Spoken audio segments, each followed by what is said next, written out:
Welcome to It's All About the Questions, where learning to ask the right questions can help you achieve lifelong success.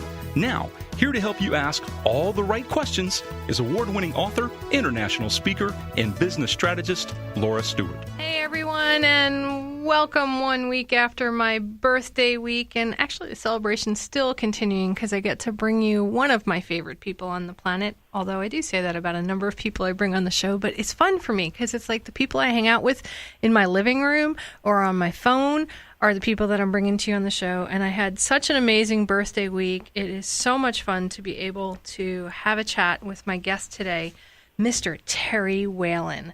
Terry is one of those people who understands both sides of the publishing world. He is an acquisitions editor at Morgan James Publishing, which happens to be my publisher as well. But he's an editor and he's a writer. He's worked as a magazine editor. His work has appeared in more than 50 publications.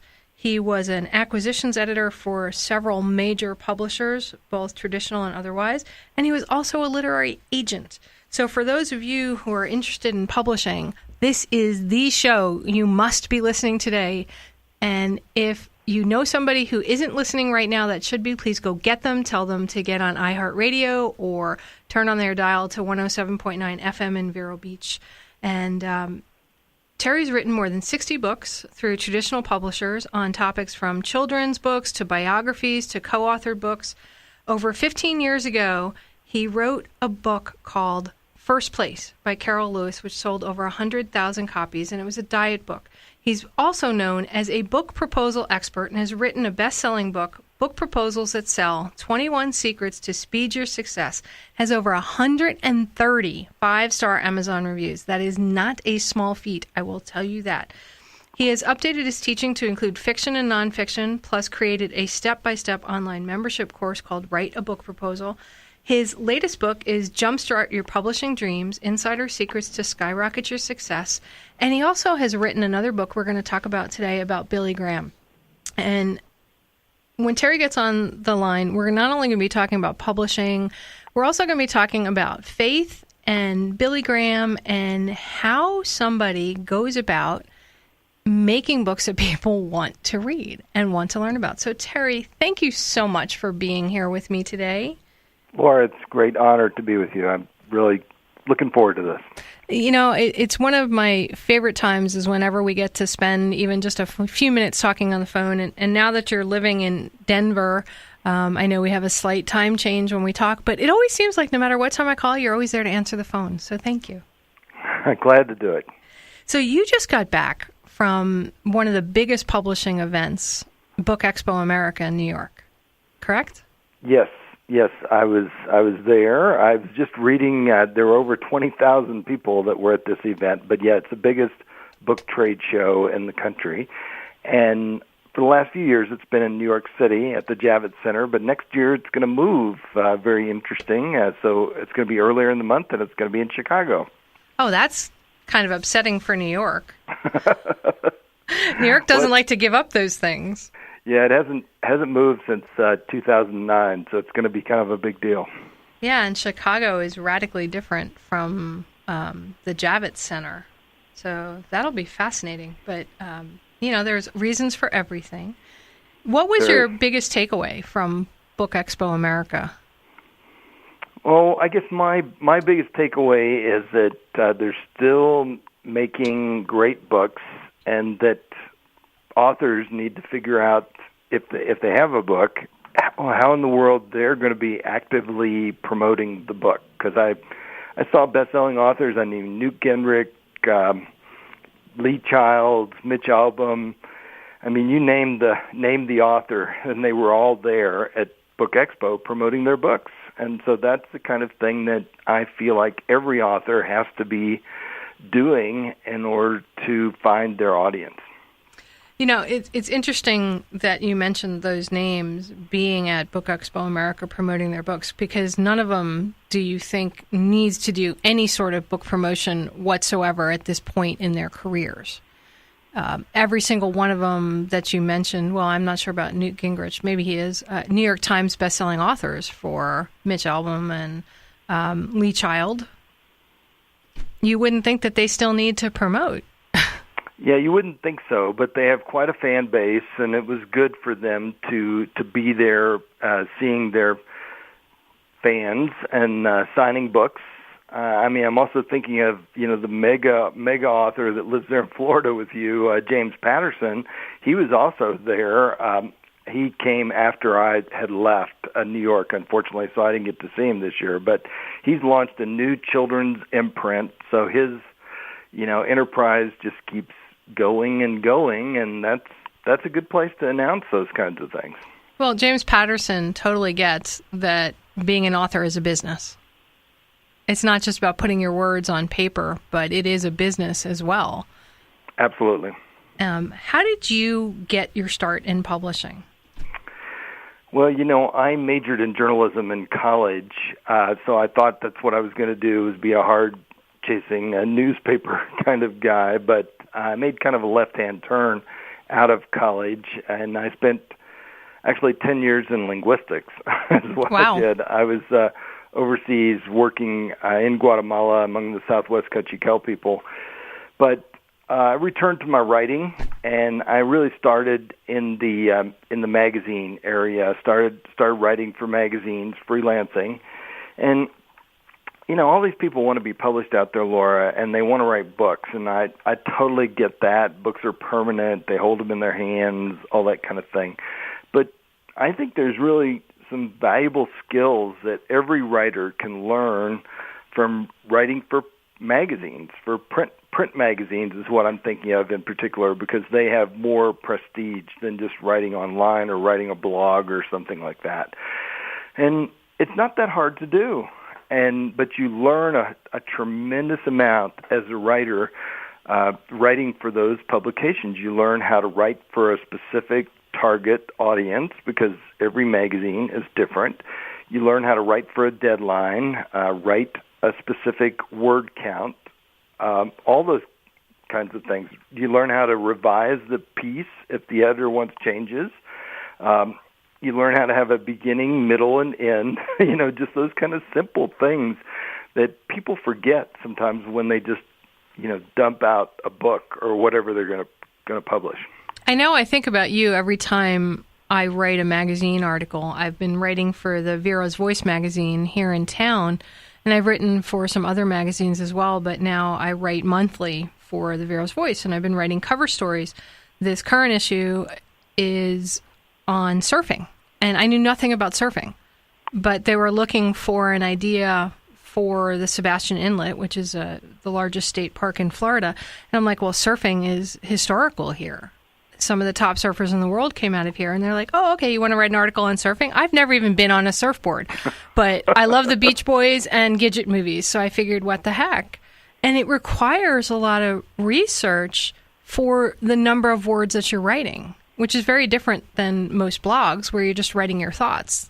I had to integrate facts and everything in it, and every time I write it, I think of some of the tips you gave me way back when I was writing an article for a magazine. I'm like, Terry, can you give me your input? It was very different than writing my book, What Would a Wise Woman Do? This is completely different style. Yeah, it is a different style, but you learn a tremendous amount doing those things, interviewing people that surf and all those kinds of things, and integrating that into a magazine article. And I always tell people magazine articles will have a lot more exposure for you than probably your book ever will. I mean, in the book business, if a book sells 5,000 copies in general, we think that's really good. But it's very easy in a magazine to reach, 100,000, 200, 300,000 people in a magazine article. And those of us that are in publishing read magazines, and we read magazine articles and look at who wrote them and things like that. It's kind of an idea factory for us to find good authors that can really write and write well for a particular audience. And so you gain all that kind of exposure and everything from writing for magazines. And a number of magazines pay for articles. They do. Some of them pay pretty well, like the ones that you see on the newsstands, like, Good Housekeeping and Family Circle and those kind of things. And yes, they are hard to get into, but they're those editors start with a blank magazine every single month. And they look for writers that can write for their audience and communicate well. So why not try it? What's a tip for somebody who's trying to break into the magazine writing and to how to get paid for their writing in some of these magazines?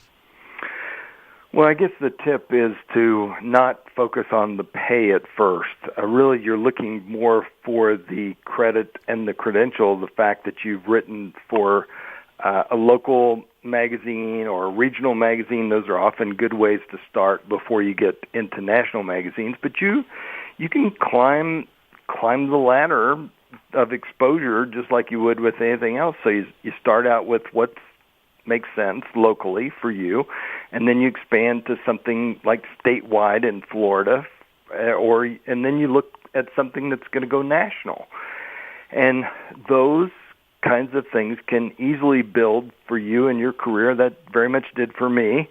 And I've written for some magazines over and over through the years because editors know they can count on me, that I'm going to turn it in the right kind of format that they need, in the right kind of shape, and they don't have to work like crazy to remake it after I turn it in.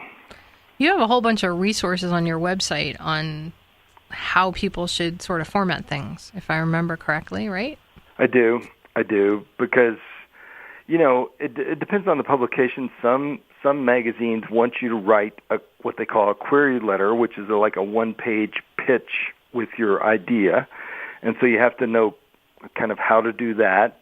Other magazines just want the full manuscript, and you want to turn it in the right kind of way with your address and the word count at the top and all those kinds of basics that a lot of people don't even know about. So you just have to learn a bit about how the system works out there, and then try it. We all get rejected, so if you get rejection, that's okay. You just know that you're trying, and you just have to keep trying till you find the right door and the right opportunity for you. And the website's terrywhalin.com, right, where they can get those resources? Yeah, terrywhalin.com, or I have a site called Write Writing. That's RIGHT-writing.com, and there's lots of articles and different things over there, not just from me, but from other writer friends of mine that have given me permission to put those articles up, and just figure out what the system is, and you can learn it and go for it. Yeah, you know what I love, Terry, when you talk about writing for the magazines and the deadlines, you told us about really writing from the heart. Don't worry so much about the money, just start writing. And it's okay if you don't know the topic. Like with me, when I wrote the surfing article, I just knew that I loved watching surfing movies and anything to do with the beach. And we've gotten such great response from that article I wrote that I had no direct knowledge to write that article, but my heart came out in it. And I didn't write it first person either. Yeah, no, that's fantastic. And that experience will help you in the whole writing world, because the more you do, the more natural it becomes. And just follow through on stuff. That's the big problem I see out in the publishing world a lot of times, Laura, is that people don't follow through and don't carry out what they say they're going to do. They don't take action. And people wonder how in the world I've managed to publish all this stuff that I have out there over the years.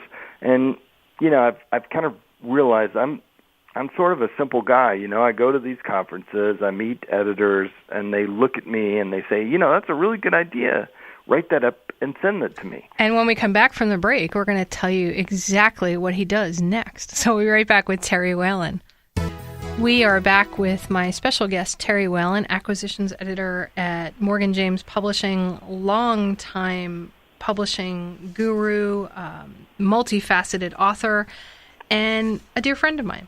And Terry, before the break, we were talking, as I just bang the microphone with my arm, before the break, we were talking about the things that you do different when you'd run into people and they'd ask you to do things. What exactly is the difference?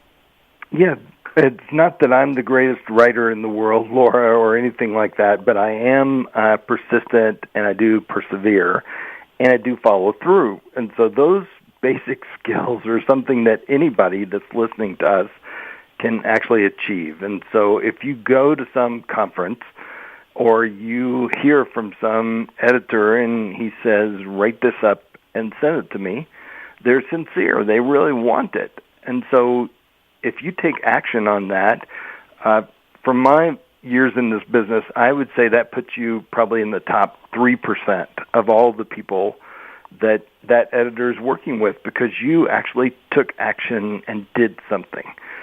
Repeatedly going to these writers' conferences over the years, I look people in the eye all the time and I say, that's really good. I'd like to see that. Send it to me. Here's my card. I tell them how to do it. But very few of those people actually do that. So if you take action, then you've moved ahead of all those other people that want to be published. It's so true. You and I met at an author conference, Author 101 University, and by our friend Rick Frischman. And I had spoken at the conference, and whenever I speak at that conference, I have a table where I offer advice to authors that are going to be there and, help them sort of connect to their book. And then I would say, go talk to this person or go talk to that person. I've sent a number of people to talk to you, and they'll come back and they go, he wants my book proposal, or he wants my manuscript. And I'm like, great, are you going to send it to him? And they're like, yeah. And then, I hear from you weeks later, hey, Laura, that person you sent my way? I never heard from him. So I reach out to them and I go, hey, Terry wanted your book proposal or your manuscript, or he needed this from you. You didn't send it. How come? Oh, I'm not ready. I don't think I have it exactly right. He really didn't mean it. And it just blows my mind. You're at this event. You're at a tipping point in your life. You get a publisher interested in your book or your manuscript, and you don't even send a note saying, thank you, give me another week or two. You don't even acknowledge it. You just pretend it didn't happen. I understand. People are perfectionists. It's never right. It's never ready to send. But you have to look at your material and say, this is really good enough. It's not perfect, but it's good enough to send. And so I should go ahead and send that. And all of us have interruptions, and we have, our car breaks down, and we have all kinds of different things that happen in our life. But you need to figure out how to get over those hurdles and go ahead and take action. And if you do that, you'll put yourself way ahead of all those other people that want to get published out there. And, I'm not perfect at taking action all the time. I've actually been kind of stuck for the last year or so since my divorce and a whole bunch of other things. But I was talking to somebody on the phone yesterday from Australia who wanted to pick my brains about something, and she's been really wonderful and has been promoting my book for me in Australia, which kept it on the bestseller list in Australia for several years now. Wow. So I'm like, okay, let's talk on Skype, and we're talking about her new book that she's talking about launching. And something drove me to tell her, honestly, I've just felt really stuck for the last year. And she goes, Laura, I always felt that too, but you are so not stuck because you send little notes out on social media or whatever, and just you're sharing what you're going through gets me unstuck. So you're really not stuck. You're just not looking at how you're unstuck. It's like, and it hit me. I was questing for perfection again. That I had to be 100% everything I wrote in the book. But when you read my book, it's not about perfection. It's about learning to try to ask the right questions as many times as you can. And if you ask the wrong question, it's okay. Just when you realize you're going in the wrong direction, start over again and ask yourself another question.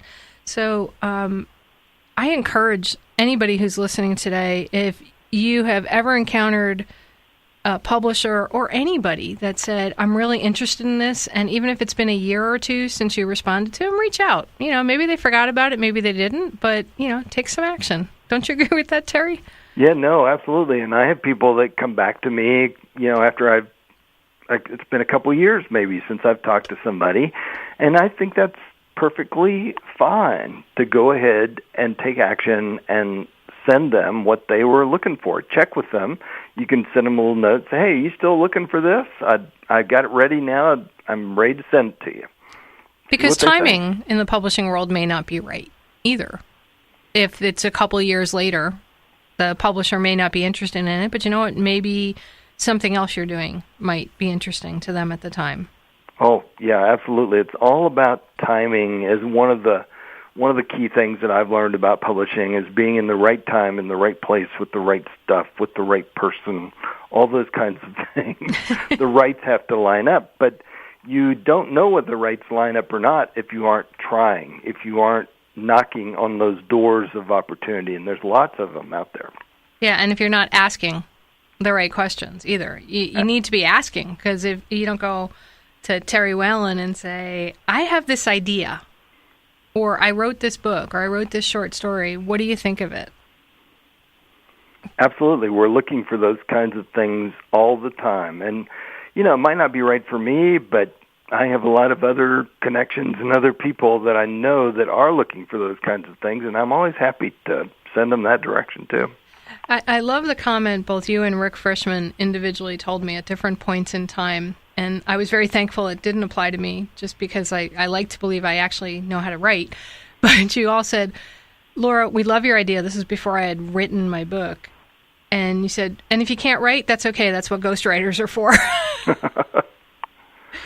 Because sometimes somebody has a fantastic idea, they have the content, but they can't grammatically put the structure together. And that's what fantastic editors and publishers like yourself are all about. And that's why you've co-authored books, is to help people get their message out. I have, and it's been a lot of fun and an honor to do that kind of thing. And I've learned a tremendous amount doing that kind of thing. Like you probably know about this, that I did Vanetta Flowers' book a few years ago, the first African American ever to win a gold medal in the Winter Olympics. And so she won it in the 2002 winter bobsled race. And just so you know, we're about to go into the news break. Okay. Anyway, I learned a tremendous amount about bobsledding doing that book. It was fun. And I bet that's a conversation you and I are going to have, because I want to hear about that some more. And when we come back from the news break, we'll be back with Terry Whalin talking about the catch-22 of publishing. Since this show is It's All About the Questions and learning to ask the right questions, here's a question for you, Terry. What is the catch-22 of publishing? You talk about it in one of my favorite books, Jumpstart Your Publishing Dreams, but it's not what we all think it is. Well, the catch-22 of publishing is, I relate that to when you're brand new and you want to go out and get your first job and you got to put your resume together. You don't have a whole lot to put on your resume because you've never worked before. So you've got to figure out how you can fill that resume with material. It's the same kind of thing in publishing. Those of us that are in publishing are looking for other people that have experience in publishing so we can publish them more. And so I kind of call that the catch-22 of publishing. And the best way that you get around that is through this very area that we've been talking about, writing for magazines, because when you publish in a magazine, that is a publishing credit that you can use with the editors to say, look, I'm a professional here. I really do get my work out into the world through magazines, and you can use that to sort of move up to the next level in the process. So many people, I find, Laura, want to start with a book because they want to hold it in their hand and think, gee, I got a book with my name on it, which is fantastic. I totally agree, but it's often not the best place to start. Books are long. They're 40, 100,000 words sometimes. And so that's a lot of work to put that together. Instead, it's easier to write a 500-word, 1,200-word magazine article, get that out into the world, have a publishing credit that you can use with the editor to show that, yes, I really can get my work out there. It really sounds very simple, but for a lot of people, they can't seem to break out of that loop, which is, I guess, why it's called the Catch-22. Right. How did you break from that to begin writing biographies? And, I mean, you have over 60 books. I mean, that's a big leap. Yeah, it was a big leap. I wrote for magazines for many years, and people knew that I could write and communicate and get published in the magazine world. And, you know, it's sort of simple in a sense. I went to one of these writers' conferences, and an editor looked at me and said, Terry, you know, we're supposed to publish books about missions for kids, to encourage kids that the world's bigger than just the United States. What kind of ideas do you have? And, you know, that's always an opportunity when an editor asks you that question. So I searched around my mind, see if I had an idea, and I did. I pitched her this idea of, you know, kids watch cartoons all the time. So what if you had a cartoon character, but combined it with real pictures to show kids that they could go anywhere that they want to with their life and their world? And she said, you know, it's a really good idea. Write that up and send that to me. And so just like we're talking about here, I took action. I went home. I wrote it up. I sent it to her. It didn't work out right at first. I mean, I had to rewrite this thing over and over before it finally got published. And it became my first little book that I did for David C. Cook in 1992 called When I Grow Up, I Can Go Anywhere for Jesus. And it combined a cartoon character with real pictures from the group that I belonged to back then, Wycliffe Bible Translators. And I was writing stories in magazines about people called personality profiles, and someone turned to me a while back and said, hey, how would you like to write a full-length book about somebody? And I said, sure, that'd be great. And so that's kind of how I started writing biographies. I love biographies.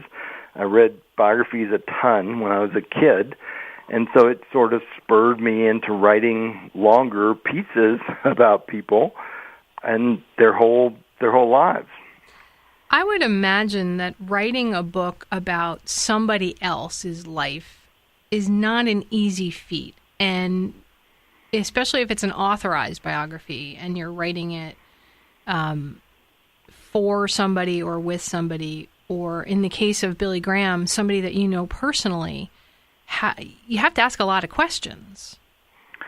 You do. You have to ask a lot of questions, and you have to sort of be aware, first of all, of the kinds of things that are already out there about that person, and understand how your book is going to be different or distinct than all of the other books that are out there about that particular person.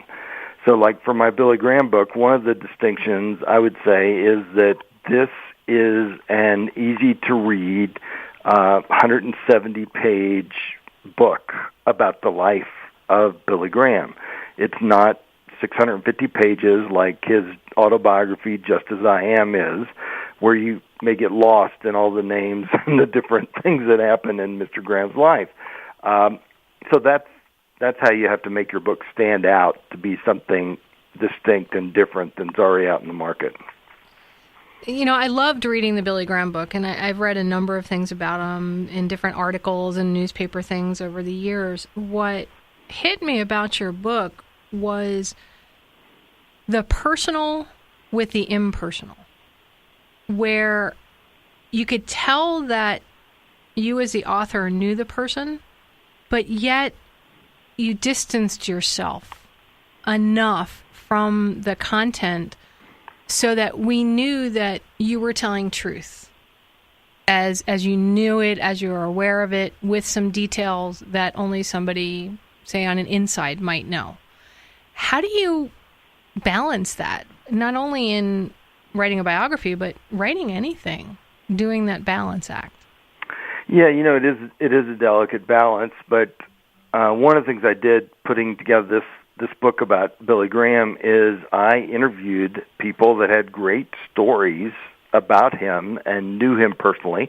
For example, I talked to Gene Ford, who's his only living sibling, his little baby sister, and interviewed her about, what it was like to have Billy Graham as an older brother and those kinds of stories she told me. So I built some of that into the book. Jean's husband, Dr. Leighton Ford, worked for Billy Graham for over 30 years as an associate evangelist, and so he had great stories about his experiences of working with Mr. Graham.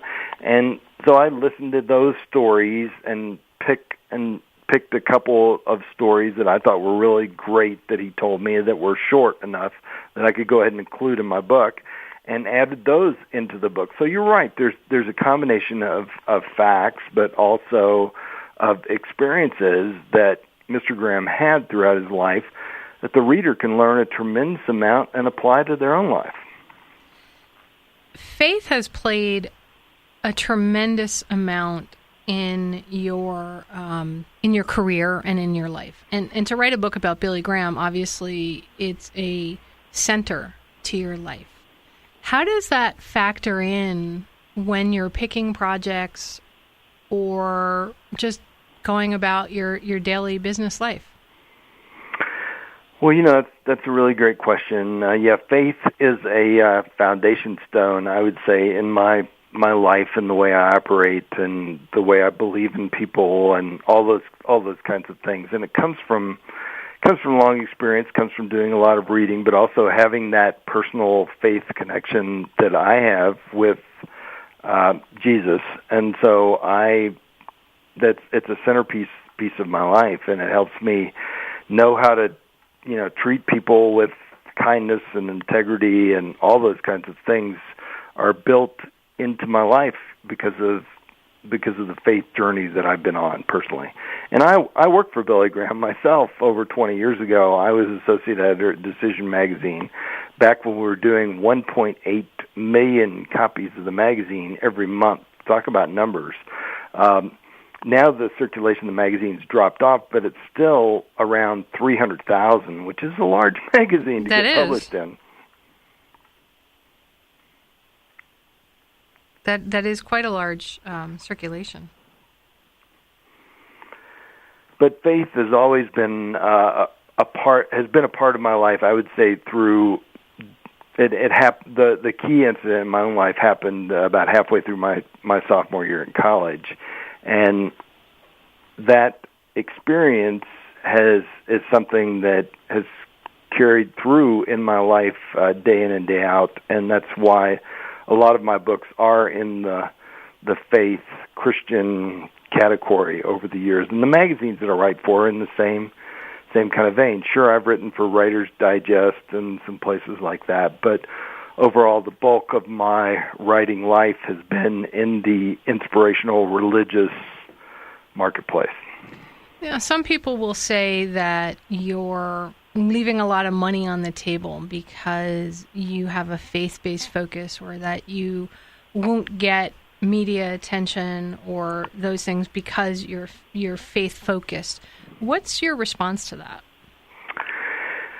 I don't really think I am leaving a lot of money on the table. I'm writing something that I'm passionate about, and that passion does show through. And, depending on how vocal you are about the specifics of your faith, I guess, I'm not offending anyone out there. And so I would say that the media and everybody is intrigued with that and interested in it, no matter where you come in. So it's there is a broad world out there that the Joel Osteens and the Franklin Grahams and all those kind of people are comfortable speaking in, and I think that opportunity is there for each of us.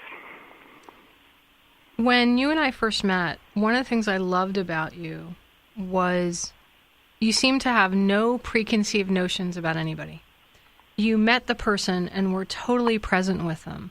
And I honestly believe that your strength of your faith helps you with that. And I want to just thank you for that. Well, thank you. You're probably unique, Laura, in pointing that out.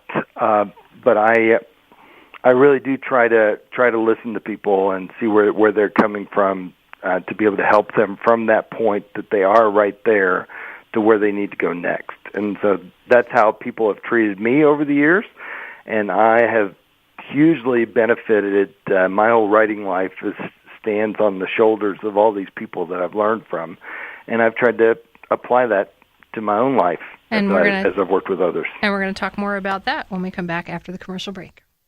So, Terry, here's another question for you, since I love questions. Sure. If somebody they had a manuscript, and they had it sitting in a drawer, they weren't sure what to do with it, whether it was any good, what's the one question or two questions you think they should be asking themselves in order to get that out of the drawer? Well, I think they should be asking themselves, who is the target reader for this book? Who would I like to have reading this book? And do I want it in a bookstore, or do I want to self-publish, or how do I want to go about doing that? And then just plot a course of action, how they're going to get the book out there into the market. And sure, they may get rejected a few times, but get it out of the drawer and get it to somebody that can actually do something to help you. It's one of the great things that I like about what I do at Morgan James. I mean, we receive 5,000 submissions a year. That's no joke there. That's a lot of stuff coming our direction. And out of those books, we only choose to publish around 150 books that we sell into, David Hancock likes to say, 98% of the bookstores in North America. So I just encourage your listeners to take action. Get a hold of me. Send it to me. I mean, people call me one of the most accessible people in publishing because I do try to answer my email and I return phone calls.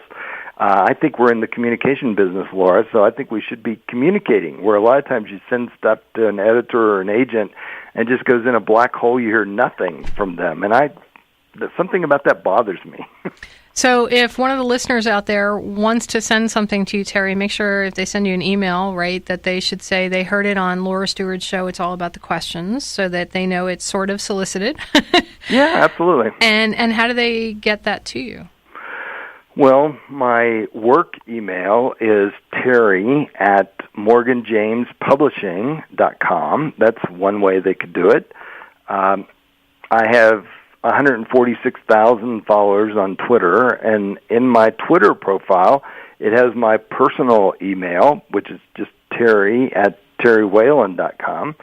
So I don't really care how people contact me. I just want them to reach out and do something. I love that. And hey, you're at 146,000 Twitter followers. That's awesome. You I just am. got another 50,000 in such a short period of time. How are you doing that? Because that's so critical for prospective authors and business people nowadays, is understanding social media. How are you doing that? I work at it every day, for one thing. I don't spend a lot of time on it, but I tweet almost every hour, for one thing. That consistency pays off. I tweet about publishing and writing, and I have my target market firmly in mind when I do that. But I'm also following new people every day, and that's another thing that your listeners can do to keep building their Twitter following out there. So they want to follow at Terry Whalin, and they also want to follow at the Laura Stewart. Absolutely. So that we can both get more followers and tweet them out and follow them back. That's right. When you started doing Twitter, I know it wasn't something that was totally natural for you. What was the hardest part about it for you? I mean, you're a writer. You've written so much, and to go down to 140 characters, but your tweets are so good. How did you get there?